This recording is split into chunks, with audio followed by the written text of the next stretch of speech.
Please, let's get settled. We are a bit behind time, please.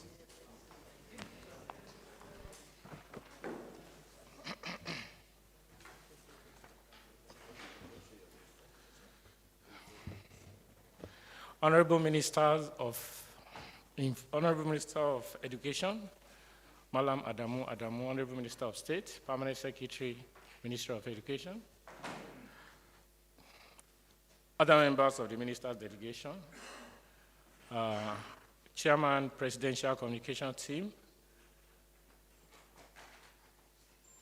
distinguished members of the media, and our stakeholders watching us online. You're welcome to today's edition of the special press briefings coordinated by the Presidential Communications Team. Undoubtedly, the Academic Staff Union of Universities has been hogging the headlines lately. This, however, does not mean that the federal government is shirking its responsibilities in other sectors, in other areas in the educational sector. The President Muhammadu Buhari-led administration has recorded successes and remarkable feats in the key areas of reforms in the educational sector, which have led to an improvement in the standard of education in Nigeria. Despite the development and implementation of some of these reforms, the incessant industrial actions and protests embarked by some of the unions in this very important sector have thrown up a couple of challenges for the administration. The briefing session today, to be anchored by the Honorable Minister of Education, Mallam Adamu Adamu, provides the opportunity to update the press and the general public on the current status of some of the reforms being driven by the Ministry of Education, as well as key strides and achievements. It will also be an opportunity for the Honorable Minister to highlight some of the innovative solutions being preferred and executed to ensure efficiency in the running of the Nigerian education sector. On this note, I would like to invite the Honorable Minister to speak with us for about 20 minutes, after which he will take questions from the gentlemen of the press here and those of our stakeholders watching online. Honorable Minister, sir.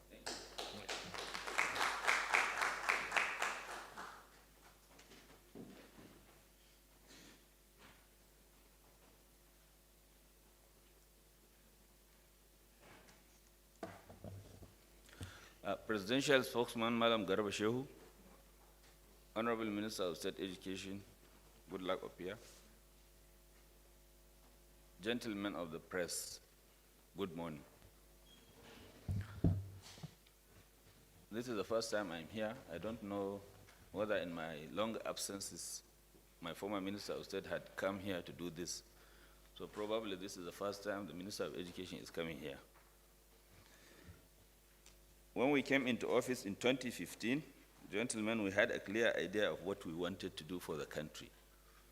If I had time, I would have just told you the processes. It's quite long. I don't have the time to say so.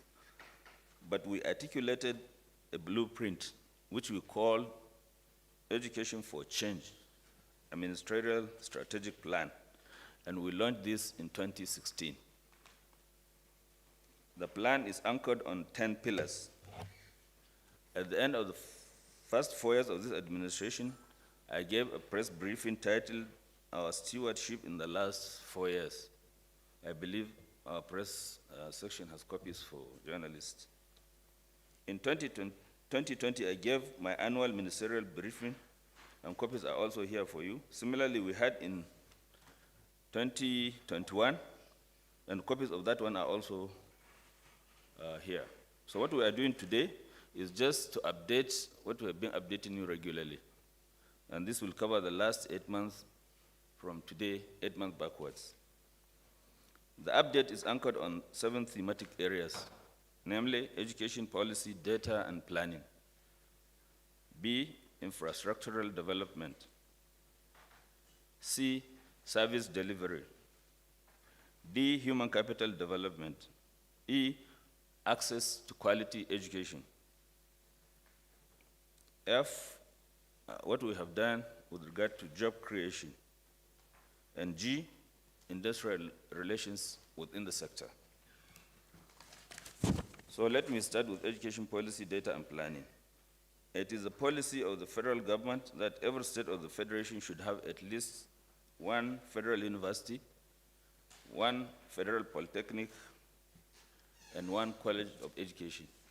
For 2020, we have established 3 new polytechnics, bringing the total number to 9 from 2020. This administration has ensured that all states of the federation now have a federal university and a federal polytechnic. With 9 universities, 9 polytechnics, and 6 colleges of education established between 2018 and today. And this administration is determined to ensure that they take off very well. That is why provisions have been made for all of them. Number 2 is revitalization of the teaching profession. I would like you to recall that in October 2020, President Buhari approved the policy document for the revitalization and repositioning of teaching profession in Nigeria at both the basic and secondary school levels. There are 4 updates here.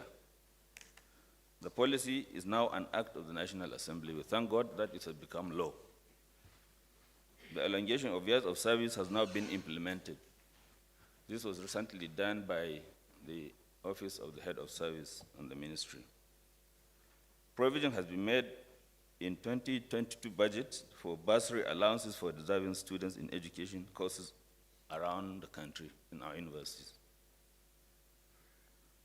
And then free education for 4 biological children of staff in our Unity colleges nationwide.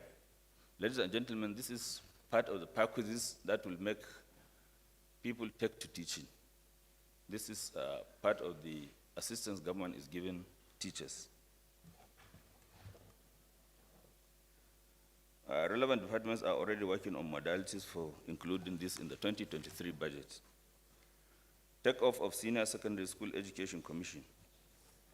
I'm glad to announce that the commission has already taken off to complete the cycle of regulatory institution framework in the country, having regard to the fact that there is NUC for universities, there is MBTE for polytechnics, and the National Commission College of Education for colleges of education. That is at the tertiary level. May I inform you that the Commission has already started putting together a working template to regulate the senior secondary education in the country.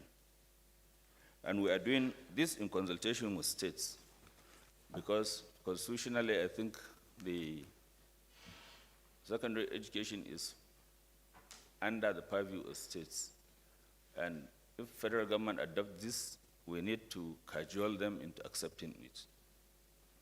Similarly, a census of all senior secondary schools has revealed that we now have 25,782 senior secondary schools, with approximately 3.2 million learners at that level. We set up white paper committees to make recommendations to government on the report of the visitation panels, which we received in 2021. The reports have since been reviewed, and they have been submitted and have been processed by government. They will soon be gazetted. The next is information and communication technology. One of the greatest achievements we recorded in the education sector during the period under review was the development and launching of the e-learning website for all levels of our educational system.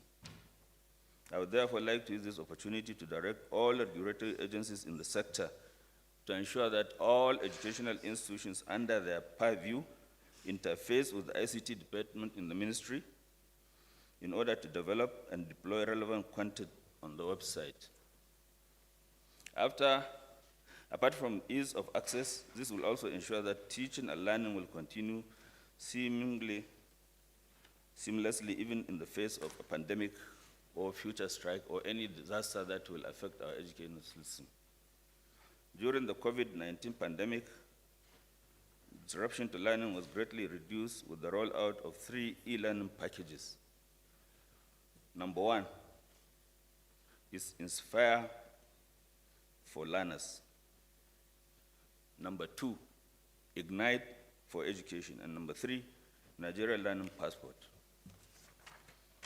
Preliminary evidence from the release of this year's West African School Certificate Examination results indicated that performance was better last year, 2021, than 2022. Anything happening there? Perhaps this could be alluded to self-paced learning opportunities provided by digital learning. And we find this very interesting, that when students are made to adopt student-centered learning processes, they learn better. Because in 2022, they had their lectures, they had their teachers, they were in class. But the result is a little worse than in 2021 when they were at home and getting it either on television or on the internet. The websites for your information are inspire.education.gov.ng.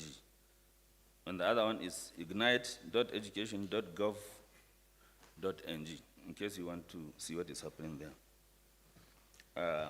The next area is infrastructural development in our schools. This administration has invested in infrastructural development of the education sector more than any other administration in the history of this country.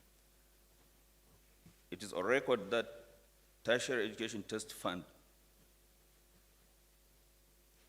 that is state fund, has invested an estimated 2.5 trillion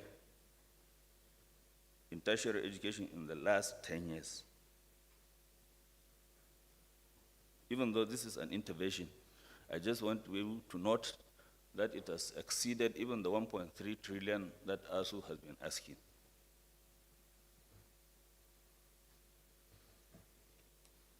Then we look at basic and secondary education. The ministry has invested heavily in the construction, renovation, and rehabilitation of classrooms, hostels, laboratories, security issues, and other infrastructural facilities at the basic and secondary school levels. In the last 7 years, a total of 553 billion, 134 million, 967,498 naira 50 kobo has gone into the development of infrastructure at the basic and secondary school levels. On service delivery, we'll look at what our examination bodies have done. Our national examination bodies, namely JAMB, NECO, WAEC, NAPTEP, and MBIAS. And I'm sure some of you are hearing them for the first time, perhaps. They have done creditably well, especially in the operationalization of various examinations they conduct. JAMB and WAEC are already advanced, applying digital technology to their processes. However, examination malpractices are still endemic in the system. May I use this opportunity to direct them to tighten the noose, as they have already started, on perpetrators of malpractices, whoever they are, be they parents, students, or their proxies or agents, or organized crime, just as we are now finding out. It is beyond just the individual who is caught on the scene. I charge the chief examiners to work closely with law enforcement agencies to track down and prosecute those who perpetuate the evil. I understand JAMB is already doing this. National examination schedules. Gentlemen of the press, you are all aware of the setback COVID-19 brought to our calendar and to our examination schedules in the last 2 years. In an effort to correct the distortions, we had to reschedule our national examinations, which have already taken place now. I'm glad to announce that we will resume our normal examination schedules in the next academic session. Human capital development. The Tertiary Education Trust Fund, TED Fund, in the last 7 years of this administration has focused on human capital development at the tertiary level of our education system. A lot of resource has gone into various categories of training, including PhDs, masters, and other related research programs for staff of universities, polytechnics, and colleges of education. Access to quality education. At my 2020 annual ministerial briefing, I informed the press that we had reduced the number of out-of-school children from an estimated 13 million to 6.9 million. May I inform you that we have further recorded impressive enrollment in the last 1 year, especially in some of the frontline states: Kano, Kaduna, Katsina, Sokoto, Gombe, Bauchi, Adamawa, Taraba, Rivers, and Ebonyi states. This achievement has been largely due to the activities of the Better Education Service Delivery for All, BESDA, and the cooperation of state governments. Our only setback was that occasioned by COVID-19 and the insecurity and increased birth rates among our other factors. However, insecurity in this case, while we are taking students off the streets into schools, insecurity is sending some others from school into the streets. However, we are working assiduously to further reduce the number to more manageable levels. Next is access to basic and secondary education.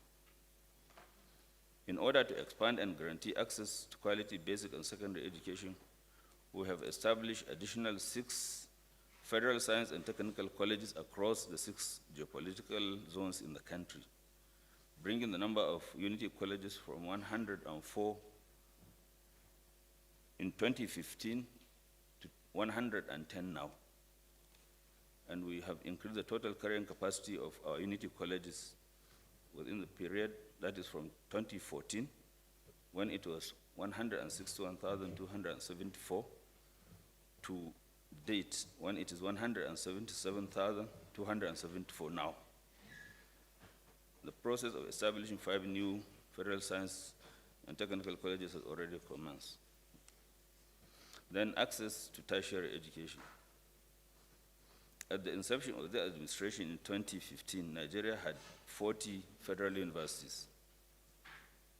The Buhari administration has established additional 9 universities, bringing the total number to 49. Similarly, we met a total of 39 state universities. Since then, we have licensed additional 16 universities, bringing the total number of state universities to 55. And the total number of public universities now stand at 104. Similarly, we have licensed a total of 50 private universities, and this is more than any other administration has done within the same period in the entire history of Nigeria. As of 2014, the country had 49 private universities. Now we have 111, more than that in the public sector. Together, therefore, Nigeria today has 215 universities. In spite of these laudable efforts in ensuring unfettered access to university education, the challenges posed by illegal universities, or degree mills as you call them, still persists. As I speak, the NUC has identified at least 70 illegal universities in the country. And I'm telling you that we are going to make sure that they stop operating. Some of them already have. Their full list, you will find them in the 2021 ministerial briefing that I gave. Polytechnics and allied institutions. As of 2014, Nigeria had 24 federal polytechnics. The Buhari administration has established 12, bringing the number to 36. In the same vein, we had 41 state polytechnics in 2014. 7 have been added, bringing the total number to 48. And we had 7 private polytechnics as at 2014.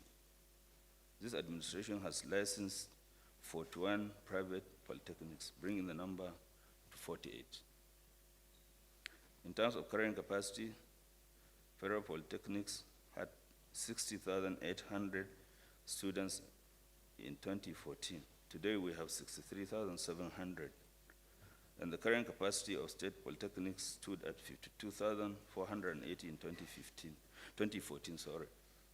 Today, it stands at 60,880. In colleges of education, at the inception of this administration, we had 21 federal colleges of education. We have established additional 6 colleges in the last 6 years, bringing the total number to 27. We have also inherited 46 state colleges of education in 2014. Between 2014 and now, we have 50 additional state colleges of education, bringing the total number to 96. In the same vein, we met 48 private colleges of education when we came in. As I speak now, we have a total of 120 private colleges of education. And in terms of carrying capacity, we have improved the capacity from 39,350 in 2014 to 104,450 as of now.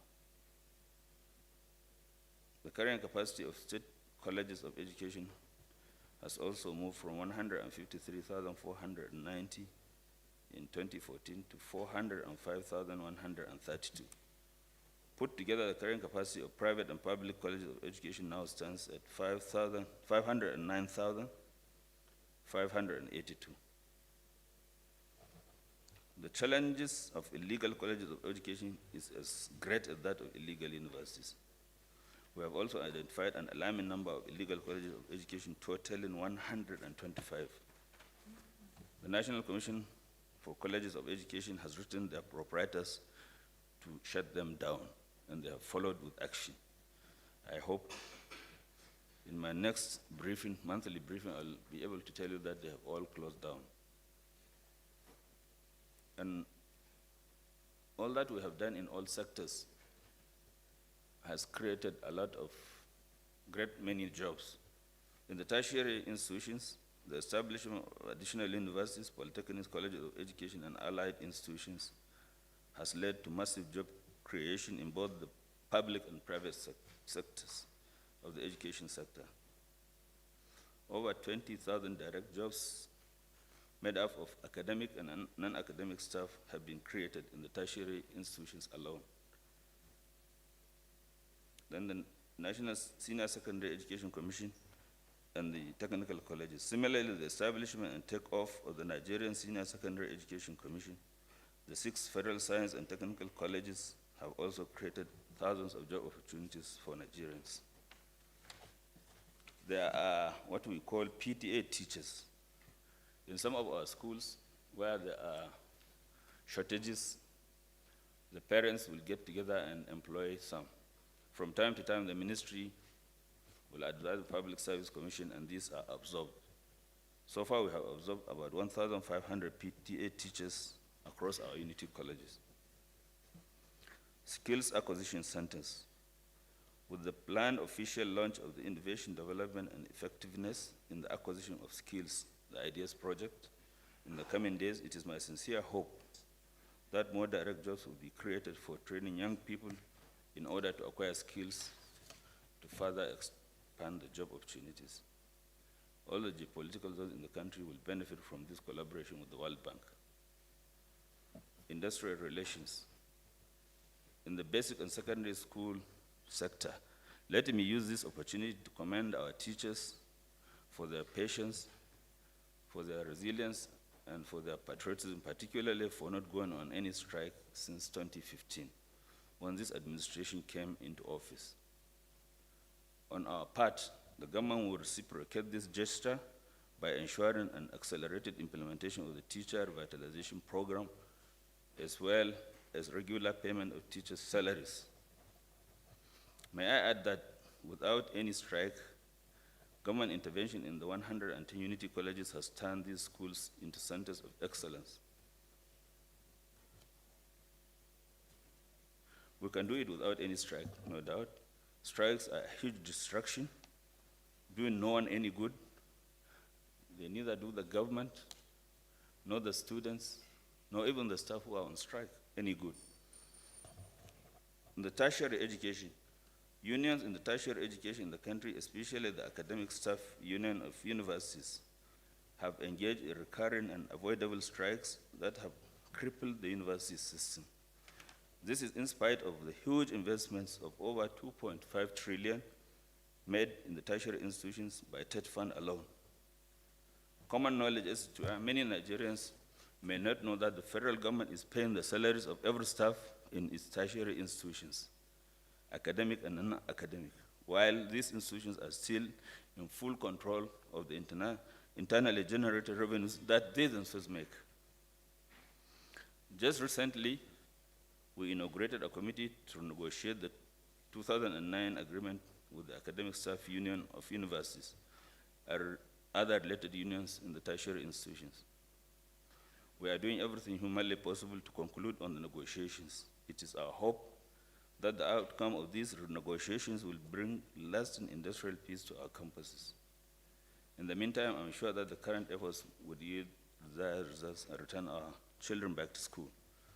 I want to use this opportunity to thank all Nigerians, especially those that contributed in our efforts to see to the resolution of the present crisis. The implementation of the sector blueprint is on course. In the last 7 years, we have undertaken massive physical development of infrastructure, ICT development at all levels of our educational system, established new institutions, improved carrying capacity of our institutions, expanded access to quality education at all levels. Steps are also being taken to accelerate the implementation of the 2020 presidential approval for the revitalization of the teaching profession. The government of President Muhammad Buhari has expended a total of 6,300,947,848,237 naira in capital and recurrent expenditure in the education sector in the last 7 years. This is in addition to interventions from TET Fund and UBEC. For TET Fund are amounting to 2.5 trillion, and for UBEC, 553,134,967,498 naira in capital investment. We must also note and appreciate a huge investment from states and the private sector at all levels of our education system. We'll continue to improve on the implementation of the strategic plan all through 2023 for the overall development of education in Nigeria. We'll continue to create the necessary enabling environment to attract more private sector investment in education. By the grace of God, we are going to hand over a better education sector than what we inherited. And ladies and gentlemen, I want to thank you. I know this is comprehensive enough. You don't have any questions. Good morning.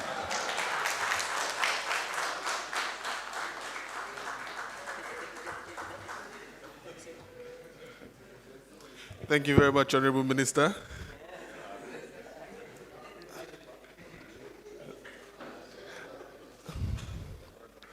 As comprehensive as your presentation is, I'm sure we'll have loads of questions.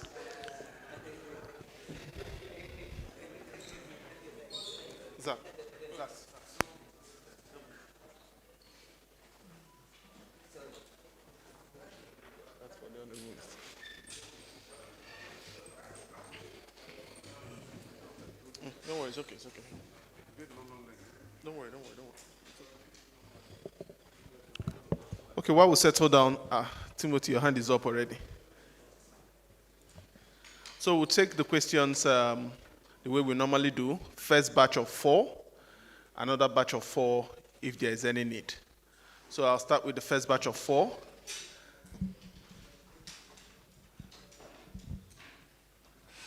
Timothy, Dr. Leon, John Bosco, and then Yemi.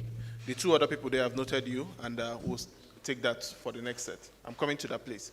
Timothy, John Bosco, Dr. Leon, and then Yemi.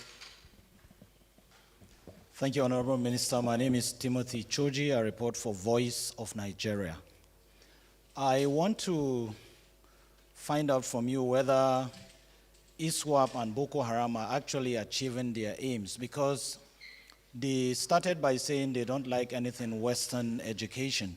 And nowadays, whenever there is any reported case of a plant attack or something about to happen in a particular area, you see government shutting down schools completely sometimes for an unidentified or not for a particular period of time. But I want to know, are we going to continue doing that? Because by the time we continue doing that, I think to some extent they achieve their objective. That's those groups that I mentioned earlier. Thank you.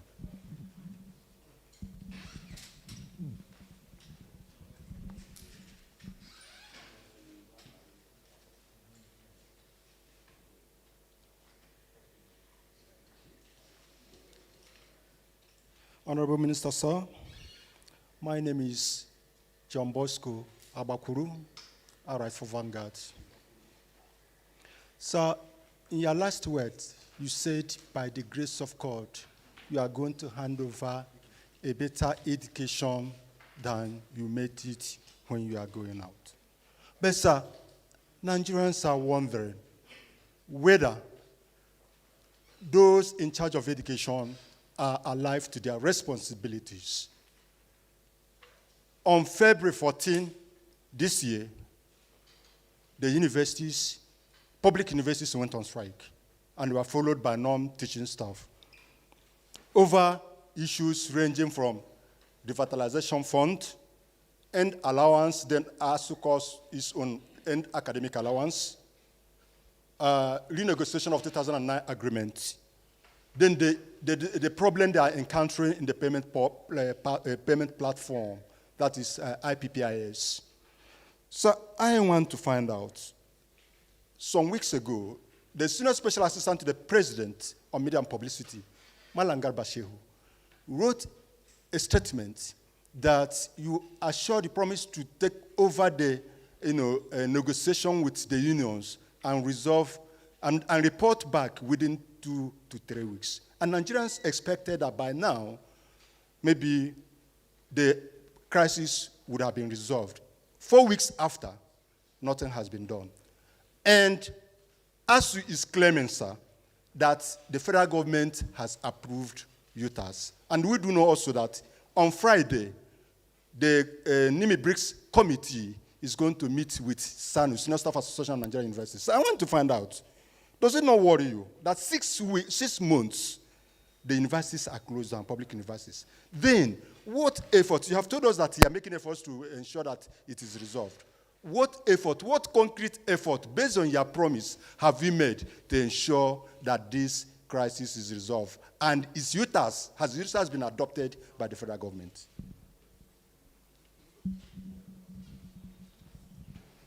Thank you. The Honorable Minister, sir, my name is Dr. Leon Usigbe of the Nigerian Tribune. In the course of your presentation, sir, you said the government has succeeded in reducing the out-of-school children from about 30 million estimated figure to 6 million. Yeah. Recently, I think this is commendable because this is over 50% achievement. Recently, we have noticed that the FCT in particular has been flooded by these same out-of-school children, particularly from the north, the Almanjoris. And I know that during the past dispensation, there were at least 165 schools built, meant, specifically for out-of-school children in the north and elsewhere, and they were tagged as Almanjori schools, built at about 15 billion naira, if I'm not mistaken. I just want to know, what is the status of these Almanjori schools? If there was any problem with the initiative, why was it not fine-tuned so that the government can, use them to achieve the objective of, completely eliminating out-of-school children, particularly in the north? Thank you.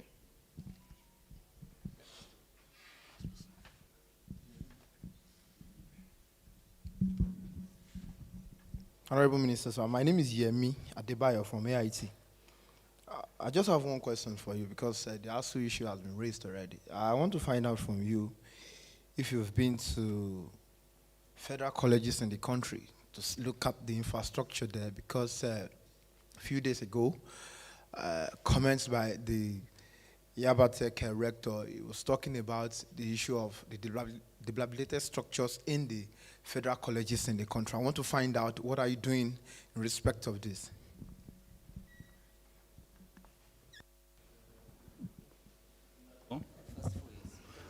Okay, the first four, and I hope the last four, because you are also very comprehensive in your asking. I think Timothy asked about ISWAP and Boko Haram, and he asked me whether they are going to achieve their purpose. Well, I don't think I'm the right person to answer that. I'm Minister of Education, and ISWAP and Boko Haram represent ignorance. So probably if there is a way you can get to them, you can ask them.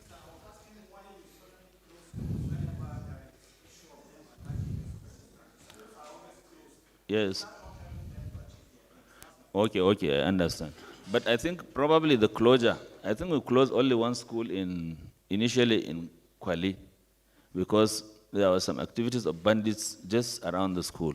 And we felt it is better to err on the side of caution.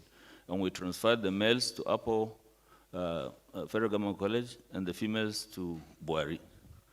I think if you really want to be realistic, at this time, when the response has not been made, response has not been adequately made, it is better to shut a school than just allow it to remain open, and then attack will come, and you know what will happen.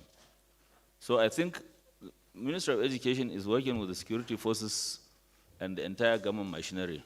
I think whenever it is safe, schools will not be closed. But I think the one that happened in Kwali is something that I can defend.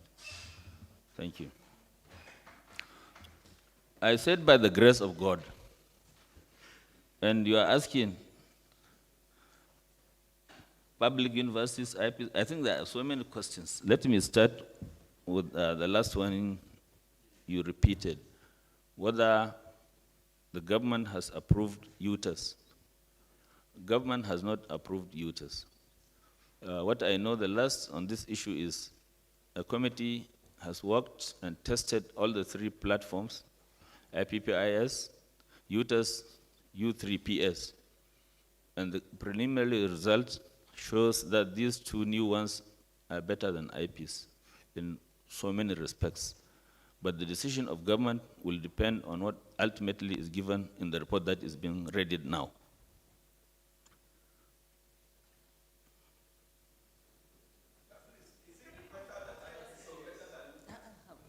What is it? Look, there are many parameters.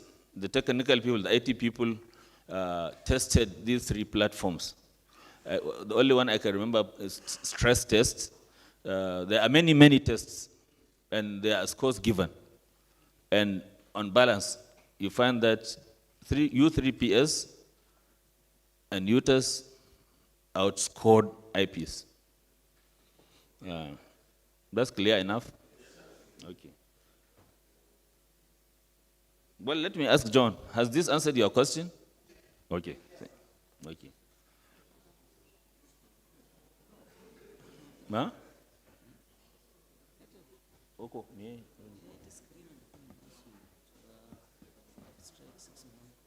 Okay, somebody here is saying, I have not answered your question, even though you are saying I have answered it. Okay. Okay. Let me just make a general comment on what is going on. I know in your minds, probably everyone would like to ask a question about what is going on the negotiations. I have 6 unions I'm dealing with. ASUU, that is the Association of Polytechnic. Then I have COASU, Colleges of Education, Academic Staff. Then I have NASU, I have SANU, I have NAT, then I have ASUU. Recently, we had a meeting with the president, and let me even go back to that meeting. During the meeting, that was when education demanded to start leading the negotiations. I don't want to tell you what led to education not doing so. And this was granted. And you are all here. I think one source, you still haven't named him or her, came to tell you that the president has given 2 weeks ultimatum to the Minister of Education. The minister never did. And I really don't know what type of journalism you are practicing out there. You could have just waited for me to come out because I'm the person affected by what the source told you. You could have just confirmed from me. What is it? But you could have, first of all, he is not the spokesman of government. Even if you are not going to ask me, you should have asked Mallam Adamu Adamu or somebody other than me who attended the meeting because I'm an interested party. Anyway, what I want to tell you, wait, let me just finish. It was a lie. The president never gave me any deadline. So you shouldn't start asking me why I haven't delivered in 2 weeks or 3 weeks. Or I know I promised that I could do it within the shortest possible time. And for your information, 1 week after that pledge, I had already finished my job because I had given all the unions, all the 6 of them, the offer made by government. And I want to tell you, in principle, all of them accepted it.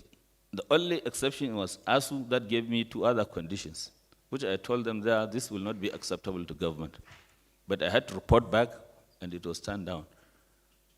And I called the negotiation committee 2 days ago and told them this is the stand of my informal contact with ASUU. Please, they should go and continue the renegotiation. Let ASUU tell them their official position now. They met yesterday and day before yesterday. I think ASUU are consulting their principals, consulting the people on campuses whether to call it off. And let me seize the opportunity to commend ASUU. You know, ASUU were on strike. They called it. But at the time I was given this opportunity or responsibility they were threatening to go back on strike. So they were the first I called. Somebody was asking what I have done. I think in the entirety of my life, I have never worked around the clock like I have done since that assignment was given to me. So I called ASUU, and I made them withdraw the threat because they are not on strike already, and they agreed they withdrew it. The next I met were the Colleges of Education Academic Staff Union. They were on strike already. I gave them the offer of government, and this is a final offer. There is no need negotiating. It's either you accept it or you say no.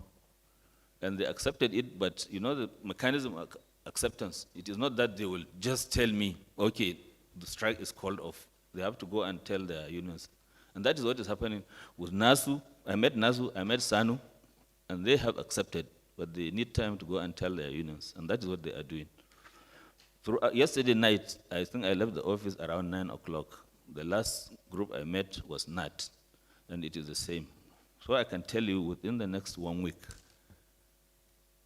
these 5 unions will call off the strike.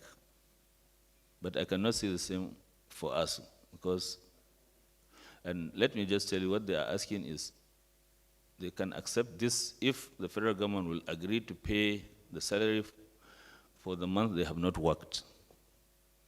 And I told them the federal government will not.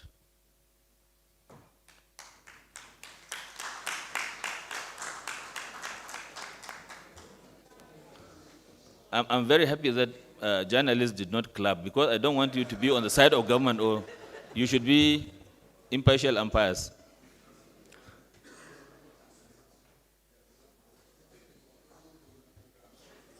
Out of school children, what I know is we have reduced and you have commended us. Thank you very much, Dr. Lee. Al-Majri schools, I think the conception of Al-Majri schools probably and how to run it were not properly done by the government we inherited.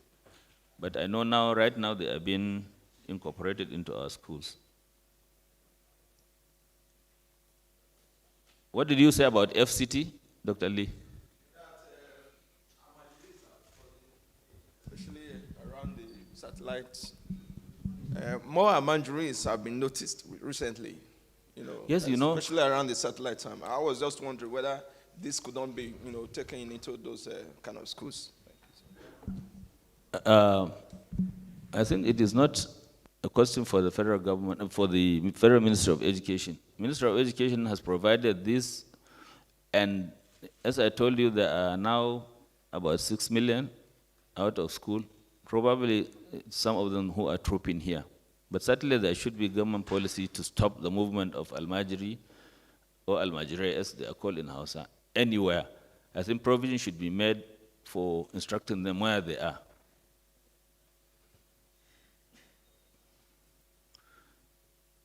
Mr. Yemi Adebayo, you asked about federal government colleges infrastructure.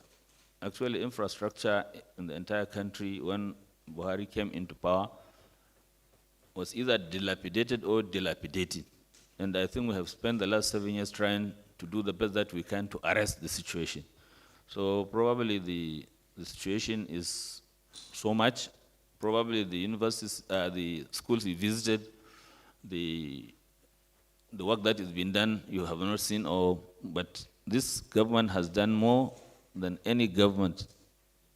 And I can give you the statistics if you ask for it, in rehabilitating our schools at all levels. So, ladies and gentlemen, I thank you very much. Madam, what are you asking?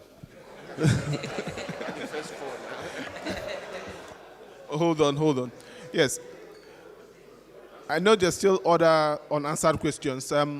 This is the second set of questions. We'll use it to seek clarifications. Gloria, Adesua, Juliana. No, we'll come to that side. Juliana and the person in front of Stephen. Okay. Good morning. My name is Gloria Omezoke from Channels. So I want to quickly find out, because you only mentioned Kwali, which you said you had to close down in a hurry, but I know that other secondary schools around the FCT did the same. And then we also heard recently that Jigawa also shut down immediately all public schools. Is it now safe for students to return to school? This is next month. In about 2 weeks, we're seeing students, having to resume back. Is it safe? Thank you.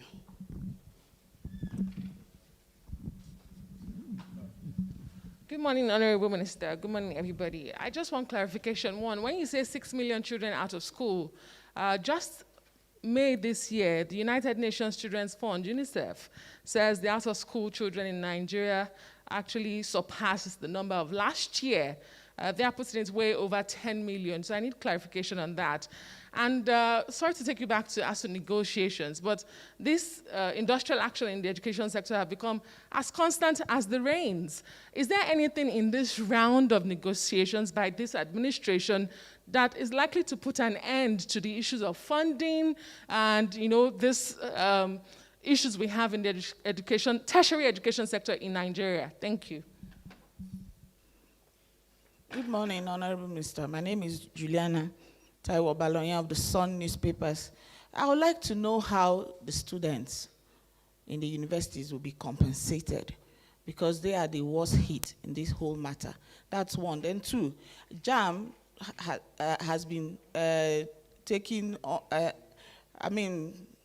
children have been taking exams to go into the university.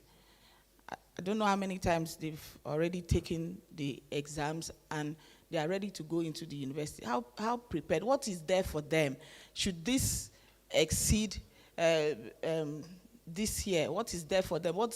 After taking the exams, will they have opportunity to get into the university, or they will now have to wait and take another exams and all that, more expenses? I just want to know you to answer the question as regards students who are the worst hit in this whole matter. Thank you.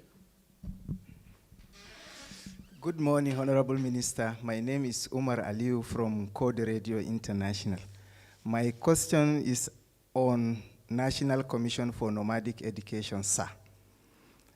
National Commission for Nomadic Education was created in 1989 with just 3 schools. But today, National Commission for Nomadic Education has 4,375,000 schools across all the states of the Federation, including Lagos and Rivers. So the law that created National Commission for Nomadic Education is still the law that is constraining the agency today, because they don't employ teachers. they rather work with state and local government. So of all the state of the federation, there are only 4 states that created agencies for nomadic education. All the rest, the National Commission for Nomadic Education has only desk in Subeb. But statistics from National Commission for Nomadic Education indicate that there are 4.2 million nomad children who are out of school. And I am here because I'm educated. These 4.2 million children, if they are not educated, tomorrow they are going to be the future problem in this country. So the reforms you started in the education sector, is it going down up to the National Commission for Nomadic Education? And what are you doing to strengthen the agency, sir? Thank you.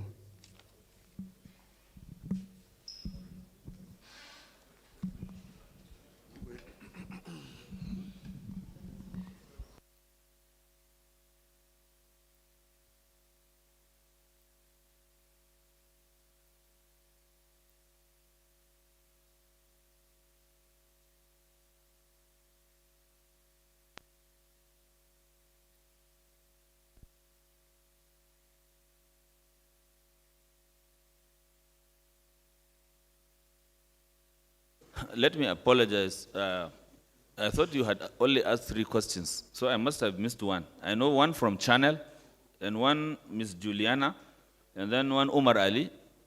Who did I miss out? Huh? Adesoye? Adeswa. Okay, I'm sorry, please, can you repeat your question? Oh, okay.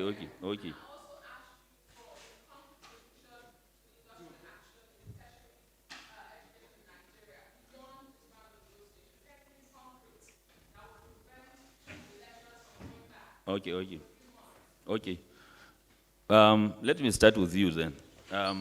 The figures that you quoted from UNESCO? Huh? UNICEF. Okay, whatever, now with the new UBEC, and what the UBEC is doing from the census to all the figures, the Minister of Education of the Federal Republic of Nigeria would rather go with his own figures. I'm not saying that when I said we have reduced and the number is now 6, I said here, things happening in Zamfara, things happening in Borno, things happening in Katsina are still pushing some students. So it's not an absolute figure, but I will not work with the figure World Bank, UNICEF, or UNESCO. And if you think it is for the government, other than what the government is doing in the universities, to stop strike, I think the stand that the government has taken now, not to pay the month for which no work was done, I think this is the only thing that is in the hands of government to ensure that there is penalty for some behavior like this. So I believe students will think twice, or rather teachers will think twice before they join strikes if they know at the end they are not going to be paid. And the federal government is not acting arbitrarily. Before, it was some magnanimity on its part. There is a law which says if there is no work, there will be no pay for it. I believe this will be a very strong element that will deter many from going on strike.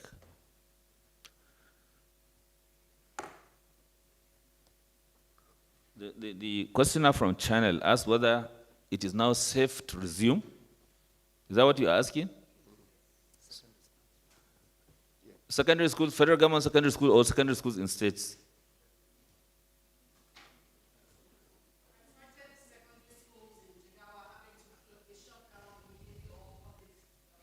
Yes. Yes.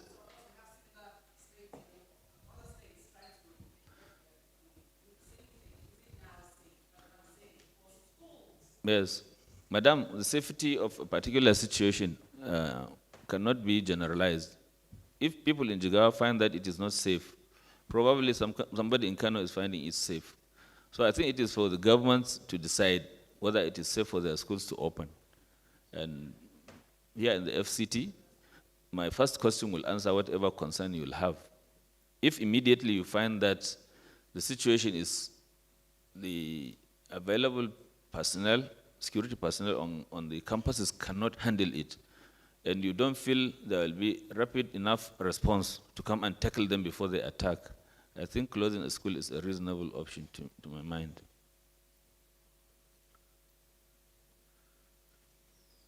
Juliana said students are the most hit. I think we are all hit by this. Perhaps because they have to spend an extra year or extra 2 years, you could say they are worse hit, but it's a national problem. And I think if you had a chance or the capacity to measure the effect of that on the economy, you'll find that economy is also a victim. Parents are also victims. Some parents depend on their children passing out of school to take care of them. So I think it's a loss for the nation. Don't say it is the students alone. And as far as I know, JAMB will administer examinations. The results will be out, and students will use that result to get admission into universities, and nothing has changed. So I don't know why you asked this question, madam. Compensate who? Or compensate them for the years they lost? Or, okay, who do you assume will compensate? The federal government? No, probably you should take the leaders of striking unions to court to pay them, yes. Probably the court will award damages, and then we'll see how they pay. I think I have, then nomadic education. Let me tell you the problem we have in nomadic education is like the problem I had when I came with my journalistic exuberance into government. And I believed, let's say, an emergency will be declared. I know I said it here, but on reflection not by me, but by government, we found that declaring the emergency is more of a matter for states. And so my effort was directed at states. When I presented my memo to council, I was asked to go and present it to National Economic Council. And I presented the paper 3 times, trying to convince state governments to see the wisdom in declaring emergency, at least in the primary schools. And then that will strengthen the hand of government, even if by way of intervention, to help the states to rescue primary school. Because whatever, as Minister of Education, I'm able to do here, will amount to nothing if the foundation of the education system is already rotten.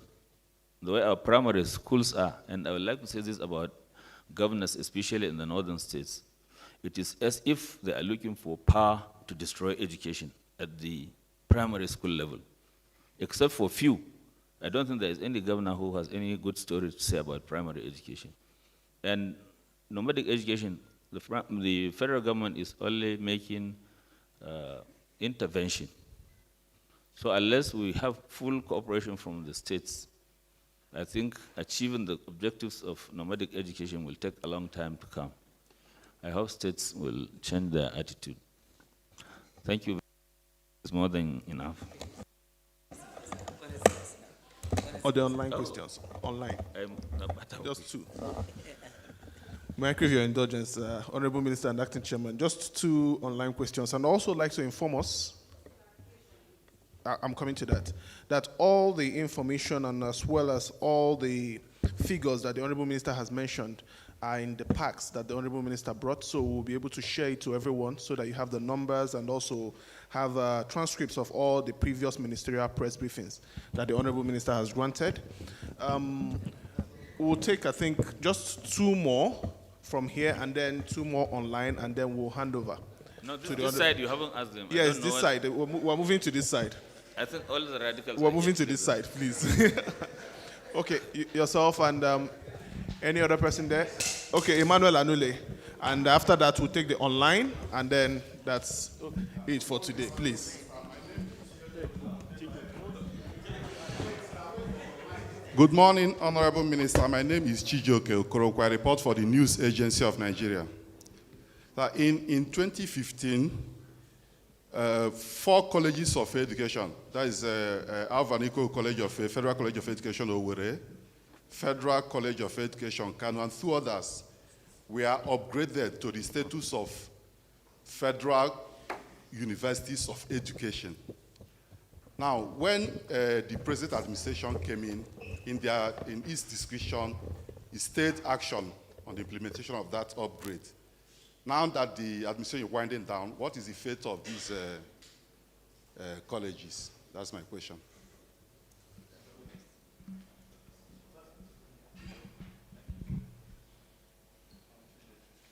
Morning, Honorable Minister. My name is Dr. Emmanuel Anule. I write for AFP News Agency. No? Dr. Emmanuel. Honorable Minister, I just want to find out from you, what's your view about critics who have come heavily against ASUU, that their demands have always been so bogus and very overbearing on government? They have been so what? Bogus, okay. Yes, and overbearing on government, you know. Some will rather prefer that ASUU should rather concentrate about their welfare since they don't own these institutions. The federal government owns the universities, and if the infrastructure is dilapidated, some would say that shouldn't be a problem of ASUU. They are ordinary employees, so they should concentrate about their welfare rather than, you know, every time calling on funding education, pushing the federal government. And then still in line with the criticism, there are those who say that ASUU's demand, for instance, on the issue of sabbaticals, for instance, which is a global practice in the education system, yes. Which IPs does not allow, because, for instance, someone working in the Federal University of Abuja wants to go on a sabbatical in Federal University of Lafayette, for instance, wants to receive double pay.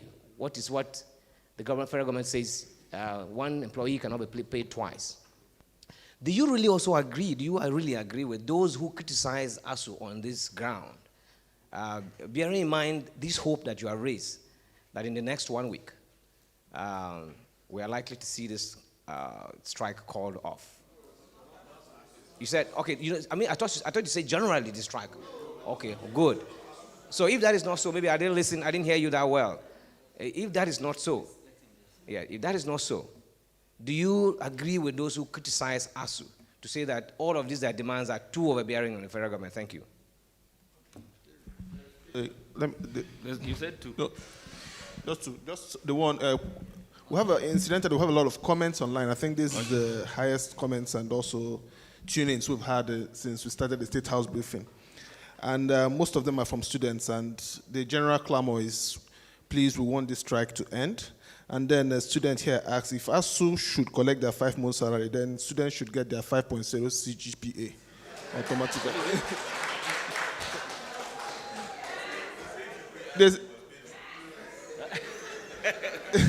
They're saying if ASUU is getting 5 months, then students should get 5.0 CGPA. Yes. But the general consensus from most of the comments and also the questions is the issue of the strike, and they're hoping that the federal government can do something to nip it in the bud and end it as soon as possible. Yes. Honorable Minister. I must apologize again, the colleges of education question. You asked about colleges of education. That where? Oh, okay. The position still remains the position of the federal government. It has decided to disestablish them. And unless that has changed, nothing is going to happen. What is it? And Emmanuel from AFB, he is criticizing us. I think I would like to divide the two things, or the question, into two aspects. You know, if you are an intellectual you will worry about things that are not directly affecting you. You may want to change society, and you will, in the process, have to sacrifice your own interests and even your life. I don't know, this may be motivating some people in ASUU, but the question is whether, based on that, they will go on strike. I think that is the question the nation is asking. I've always maintained that I know the leaders of ASUU, and I'm very close to all of them, and I believe I can testify to the patriotism of many of them. As far as I'm concerned, it is up to them to believe whether the issue of revitalization is something that should take them to strike, because it will have repercussions on them. But also, I think the other question that you ask, we should moderate how we look at this, is schools should certainly be revitalized. So whoever is not revitalizing schools is probably leaving out something. So I think it's a question that it is a personal thing. What do you think? And your question on sabbatical, IPS is not able to accommodate sabbatical. I don't believe that there is anything that a software cannot be made to accommodate. But the answer I gave you, the government has set up a committee. The committee has tested them.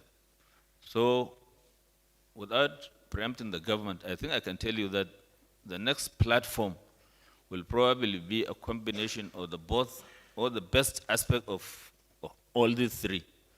And then probably it will be able, because the one they made, I'm sure, must have been made in such a way that it will accommodate their concern. One of their concerns, of course, is peculiar things to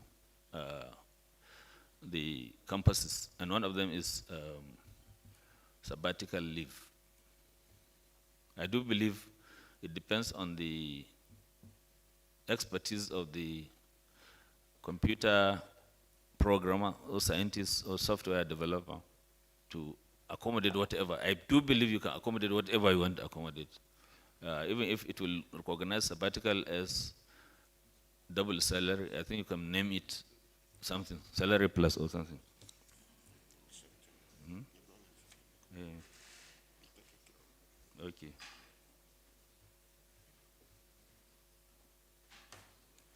Yes.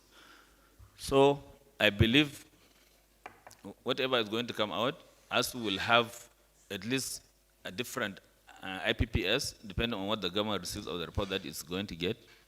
And the new salary scale has been given to all the unions, and in principle they have accepted.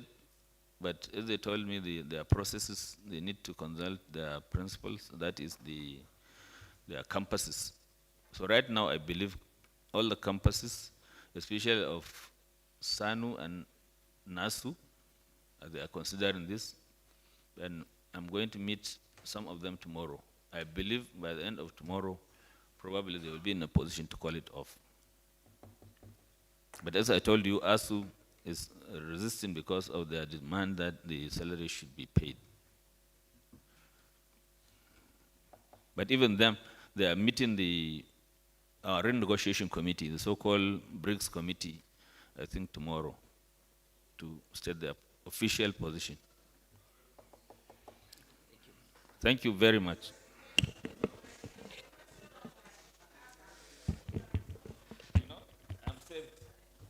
Thank you very much. Please, let's give a round of applause to the... And please...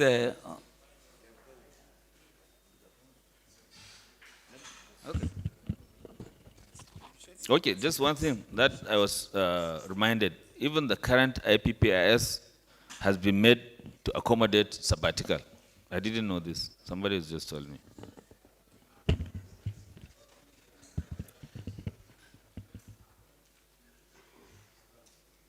You seem agitated. Is that something that you must ask? Okay, please.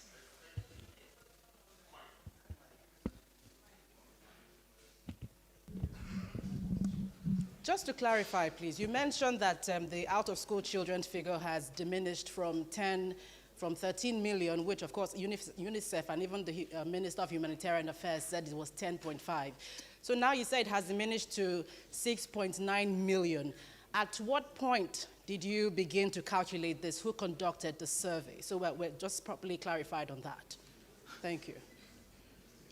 The survey is in the thing that was given to you. It was conducted by a combination of this led by you, Beck. I think the figure should be there. I'm saying because in February, Minister of Humanitarian Affairs gave us 10.5 as figure. Yes. So are you saying between February to August, that's 5 months, then you were able to establish that it's now 6.9? No, I think this question is better addressed to Minister of Humanitarian Affairs. No, I'm directing it at you. You gave us that figure, please. Yes. You gave us the figure. Yes, this is the figure I gave you as Minister of Education after a census. So. At what point did that census hold? That's what I'm saying, the document. Please distribute the documents to them. You don't. Thank you very much. Madam.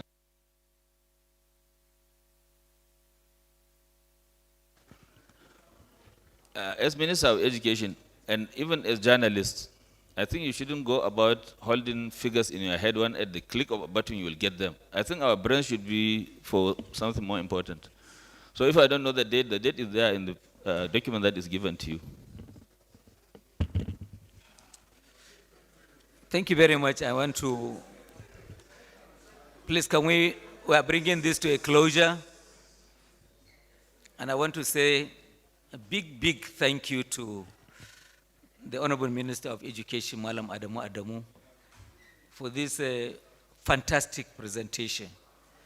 And to particularly commend him for being a good ambassador of journalists in the Nigerian government. I know he's always there, humorous, he's forthright, straightforward, and very unpretentious. And I think that this has reflected in his responses to your own questions. And I know that ASUU is on the minds of every Nigerian, and perhaps is the most sensational subject people are dealing with.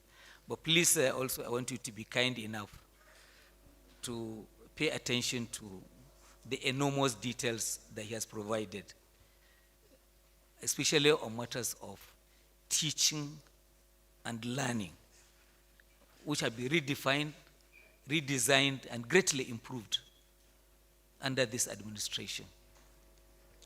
There are also, he has spoken about several initiatives in the education sector. Look, consider things he has said, these things about the new things we haven't known before now. Online classes, online examinations, and all of that. Responding to COVID and all of that. So please be kind to the balance of the presentation that he has given. ASUU is important, but let's not ignore all of those facts. I want to thank the entire team that has accompanied the Honorable Minister, and of course I'll begin by thanking the Honorable Minister of State, Right Honorable Goodluck Nana Opia. We thank you for being here and supporting the Honorable Minister in his. We also thank the Permanent Secretary, David Adejo Andrew, and the immediate past Permanent Secretary.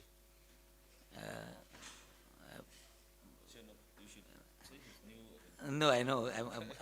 I was going to say that, he's one of the few we started with in 2015. And in the absence of ministers, he briefed the president on agriculture. And he left behind a very good impression after that presentation. So really, I'm not surprised that, working with the minister, the president decided to give him an immediate job after he finished as PAMSEC, as the executive secretary of the TET Fund. Let me add one. No, but I told the president, I don't think actually I have so many ideas and so many intentions, but I haven't achieved anything. But if in the eyes of the president or the eyes of any beholder I have done anything, all the credit goes to Echeno. And then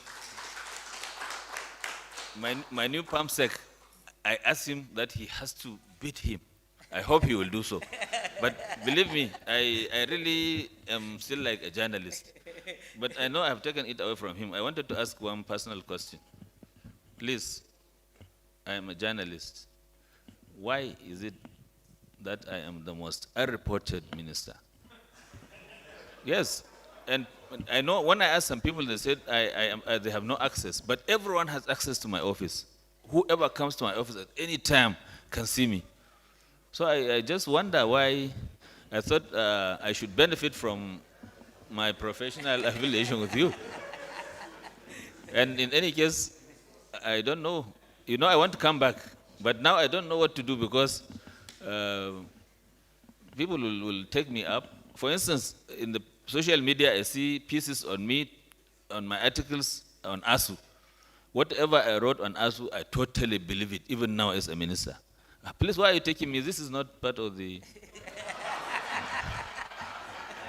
Anyway, you know, in my life, I have never employed my mouth to tell a lie, unless I don't know. I can tell an untruth